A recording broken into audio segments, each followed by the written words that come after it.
Pokoknya Yesus berdoa kepada Allah Subhanahu wa Ta'ala. Bukan, Dul. Yesus bukan berdoa kepada Allah Subhanahu wa Ta'ala, tetapi kepada Bapaknya. Siapa Bapak yang Yesus maksud kalau bukan Allah Subhanahu wa Ta'ala? Kamu sedang mencoba berbohong kepada siapa sih, Dul? Tuhanmu mengaku di dalam Al-Quran 112 ayat 3 bahwa dia tidak punya anak.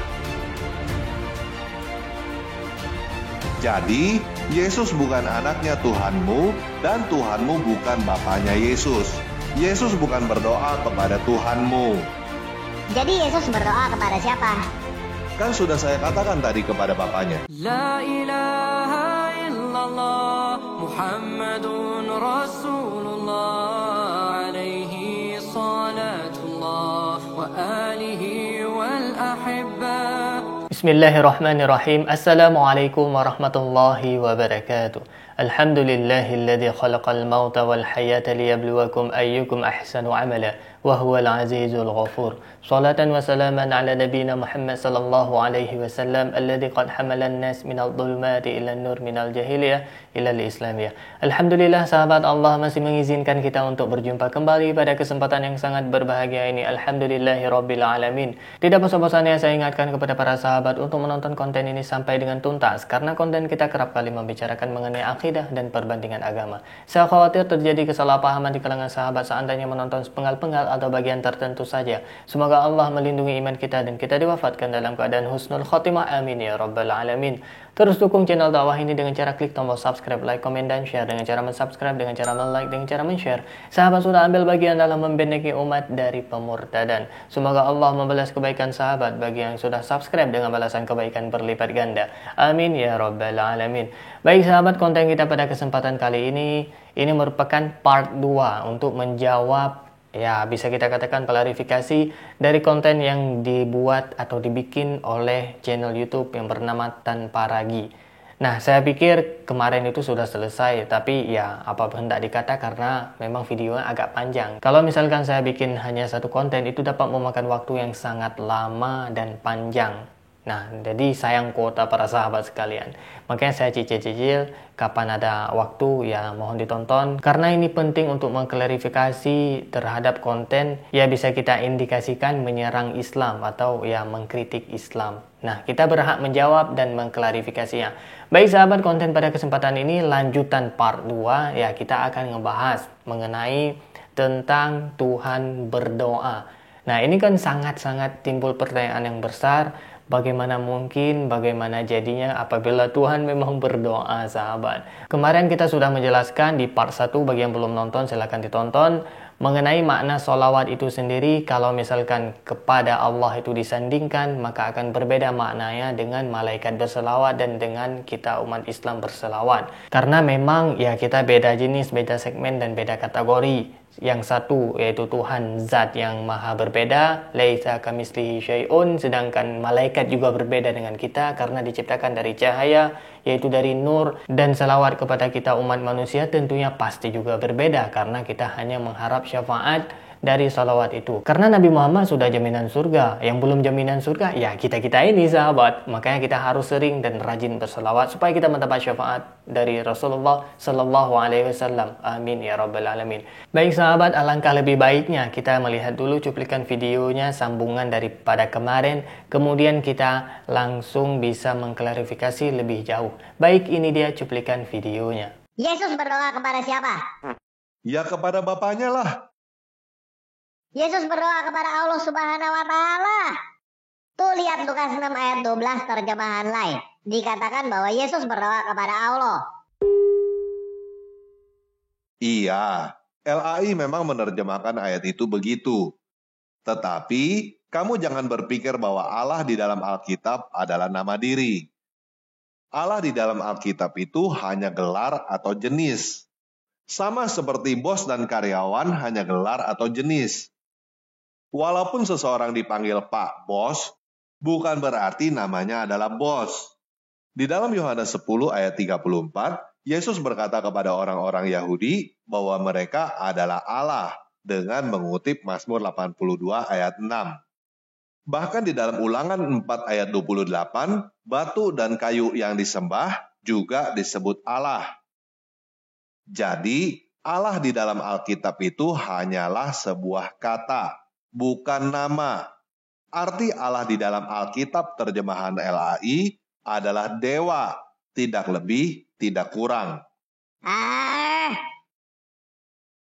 Pokoknya Yesus berdoa kepada Allah Subhanahu wa Ta'ala. Bukan, Dul. Yesus bukan berdoa kepada Allah Subhanahu wa Ta'ala, tetapi kepada Bapaknya. Siapa Bapak yang Yesus maksud kalau bukan Allah Subhanahu wa Ta'ala? Kamu sedang mencoba berbohong kepada siapa sih, Dul? Tuhanmu mengaku di dalam Al-Quran 112 ayat 3 bahwa dia tidak punya anak. Jadi, Yesus bukan anaknya Tuhanmu dan Tuhanmu bukan Bapaknya Yesus. Yesus bukan berdoa kepada Tuhanmu.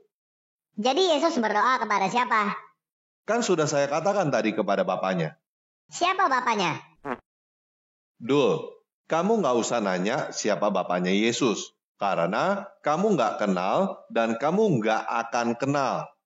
Hal itu sudah dikatakan dengan sangat jelas oleh Yesus di dalam Matius 11 ayat 27 dan Lukas 10 ayat 22. Itu sebabnya Yesus berkata di dalam Yohanes 14 ayat 6, "Akulah jalan dan kebenaran dan hidup. Tidak ada seorang pun yang datang kepada Bapa kalau tidak melalui aku." Jadi Tuhan ente ada berapa? Ada satu. Tuhannya ente Yesus atau Bapaknya? Yuk kita baca 1 Korintus 8 ayat 6. Namun bagi kita hanya ada satu dewa saja, yaitu Bapa yang daripadanya berasal segala sesuatu dan yang untuk Dia kita hidup. Dan satu Tuhan saja, yaitu Yesus Kristus, yang olehnya segala sesuatu telah dijadikan dan yang karena Dia kita hidup. Tetapi Yesus berdoa kepada Bapaknya. Aneh pusing.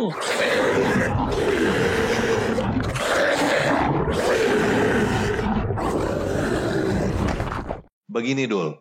Coba berhenti melihat bahwa doa itu cuma satu arah.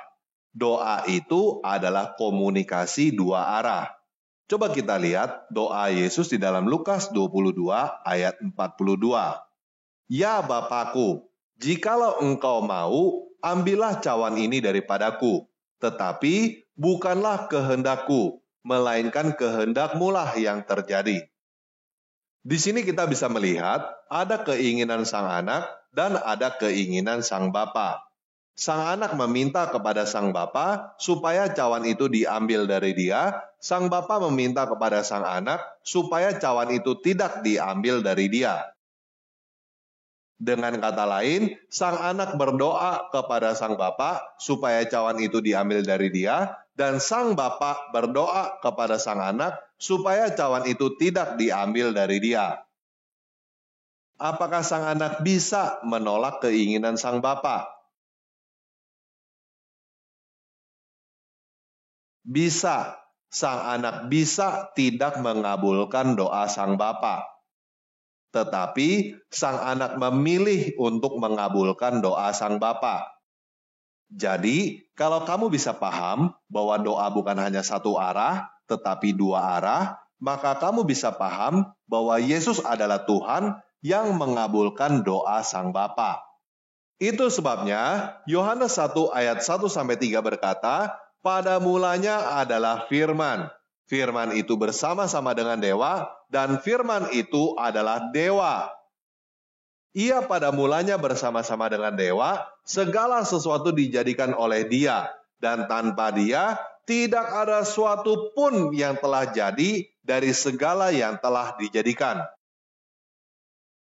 Yohanes 1 ayat 14 berkata, "Firman itu telah menjadi manusia dan diam di antara kita, dan kita telah melihat kemuliaannya, yaitu kemuliaan yang diberikan kepadanya sebagai anak tunggal Bapa, yang penuh kasih karunia dan kebenaran." Coba direnungkan pelan-pelan ya, Dul.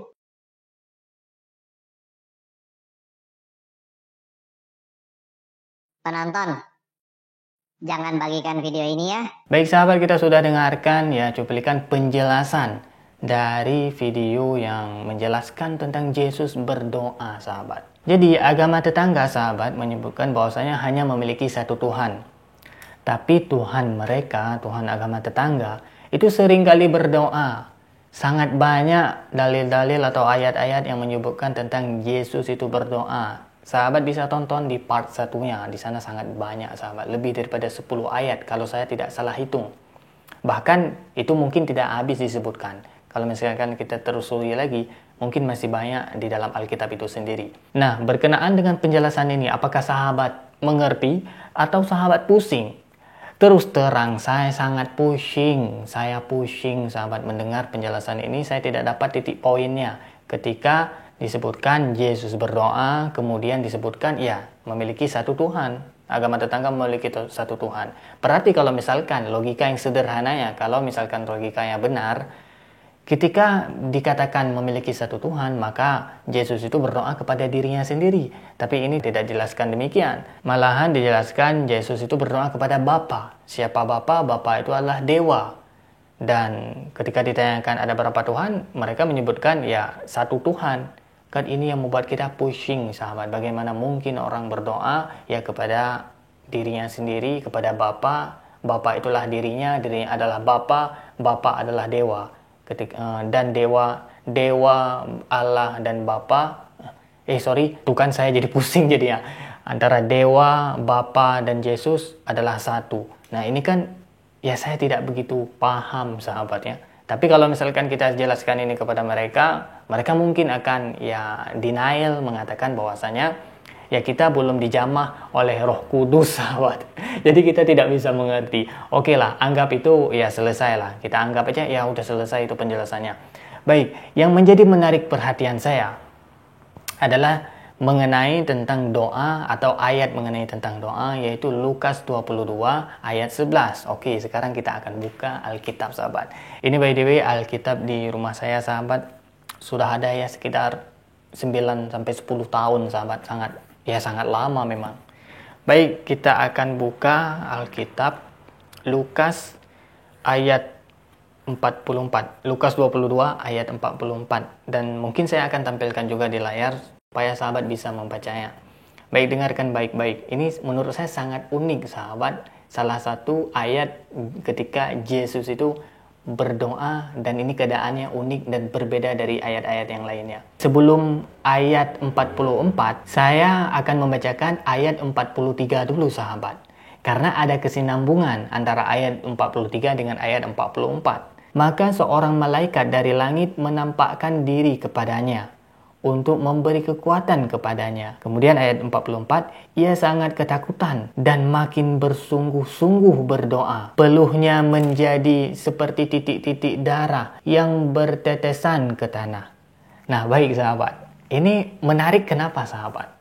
Jadi, pada saat sebelum Yesus ini berdoa, ada malaikat yang menghampiri Yesus sahabat. Kemudian Yesus berdoa dalam keadaan ketakutan dan bersungguh-sungguh ketika melihat dan berjumpa dengan malaikat ini. Nah, yang anehnya, yang uniknya apa sahabat? Bagaimana mungkin seorang, gimana kita bilang? Ya, bagaimana mungkin Tuhan takut kepada ciptaannya, yaitu yang berupa malaikat?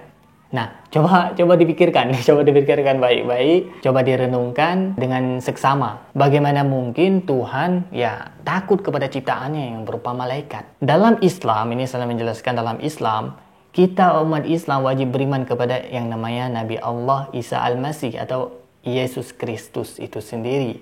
Karena dalam Islam, Yesus Kristus itu dianggap sebagai Nabi dan Rasul Allah dan orang yang dekat dengan Allah atau orang yang dekat dengan Tuhan. Kejadian seperti ini kita bisa jumpai pada saat Nabi Muhammad SAW menerima wahyu yang pertama kali di Gua Hira. Di Gua Hira Nabi Muhammad menerima wahyu Iqra bismi rabbikal ladzi khalaq. Ketika Nabi Muhammad menerima wahyu pertama kali, malaikat Jibril menampakkan wujud aslinya yang sangat luar biasa besarnya, sangat luar biasa besar. Bahkan jangankan Nabi, kita saja bisa pingsan. Kita pasti akan ketakutan, pasti sahabat. Sangat luar biasa besarnya malaikat Jibril ini. Ketika malaikat Jibril menyampaikan wahyu pertama kepada Nabi Muhammad, saya membayangkan kondisi Nabi Muhammad SAW ketika berjumpa malaikat Jibril ini sama kondisinya seperti Nabi Isa alaihi salam atau Yesus Kristus berjumpa dengan malaikat. Ini momen ini sangat sama, momen ini sangat tidak jauh berbeda. Maka oleh karena itu mengindikasikan bahwasanya Yesus itu atau Nabi Isa itu merupakan seorang nabi dan rasul Allah. Coba bayangkan, mana yang lebih nyambung ketika kita menganggap Yesus Kristus itu sebagai nabi atau rasul Allah dengan kita menganggapnya sebagai Tuhan. Coba di drop di kolom komentar, saya ingin tahu, jangan-jangan sahabat sekalian lebih cocok dengan logika yang pertama tadi ya, daripada logika yang saya sampaikan. Ya baik sahabat, semoga dapat dimengerti ya. Ya terlepas daripada itu sahabat, apapun agama di dunia ini selain daripada Islam, ya kita harus menghargai.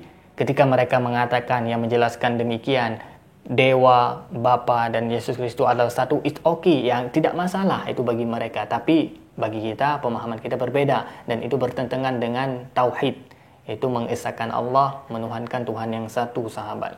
Nah, jadi apapun yang mereka jelaskan mengenai konsep ketuhanan mereka, kita wajib juga menghargai, jangan menghardik, jangan mencaci, jangan mengatakan mereka stres, jangan mengatakan mereka bodoh, itu tidak boleh sahabat. Karena dalam Islam kita dilarang untuk saling menghina, sumpah serapah, dan mengunjing antar sesama. Terlepas daripada itu, ya kita tebarkan, kita memberikan penjelasan yang memang logis dan made sense mengenai konsep ketuhanan. Saya mempelajari beberapa agama, terus terang saya katakan sampai sejauh ini, meskipun belum begitu detail, tapi saya katakan sekarang bahwasanya konsep ketuhanan yang sangat bisa diterima oleh akal sehat adalah konsep ketuhanan yang ditawarkan oleh Islam itu sendiri, yaitu Nabi Muhammad SAW.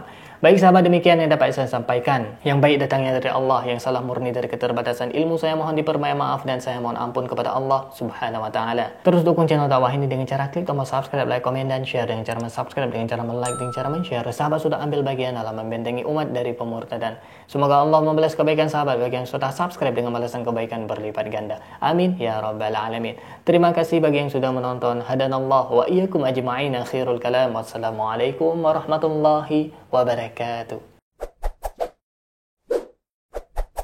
La ilaha illallah Muhammadun Rasulullah alaihi salatullah wa alihi